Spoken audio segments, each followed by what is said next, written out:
Lalong uminit ang next-level firepower ni Perena sa Encantadia Chronicles Sangre. At on fire din ang kanyang career dahil sa reunion movie with Rian Ramos as lovers at isang theater project.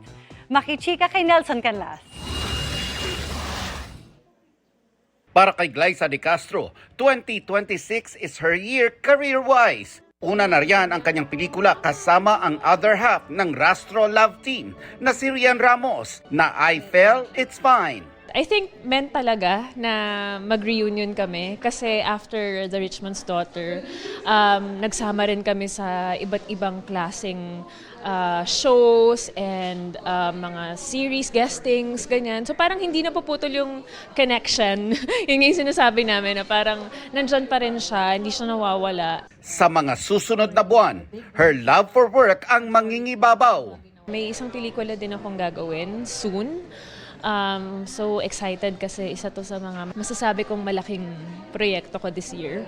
I'm also gonna be part of a theater play for the first time. Ang tagal ko nang gusto na subukan yung teatro and I was given the perfect timing and opportunity to do it finally. Magkasama rin sina Glyza at Rian sa Encantadia Chronicles Sangre. Dito, imbes na love connection. At war ang dalawa bilang si Perena at si Mitena. Sa highlight ng episode, Perena was definitely on fire. Hindi inaasahan ng Encantadix na maghahasik si Perena ng apoy sa literal na whole new level. All for the sake of love para sa mga mahal ni Perena. Bilang Perena, yun talaga yung driving force niya. Siyempre, unang-una yung Encantadia, di ba?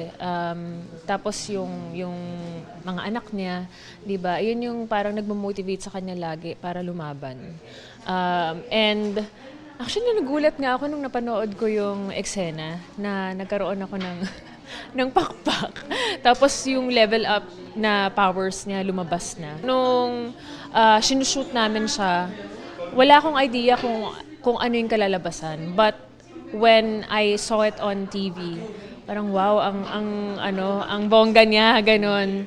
And ayun, masaya ako na dito sa season ng Encantadia, na-redeem talaga ni Perena yung pagiging mabuti niyang kapatid, yung pagiging butihing ina kay Flamara at kay Mira. Mamaya, tuloy lang ang sagupaan ni na Perena, Flamara, Dea, Adamus at Tera laban kay Gargan. Makakaligtas kaya sila mula sa Esendaro o Limbo? Gagawa na rin si Gargan ng isang bagong army at lulusubin na nila ang Sapiro. Mamaya yan pagkatapos ng 24 oras. Nelson Canlas, updated sa Showbiz Happenings.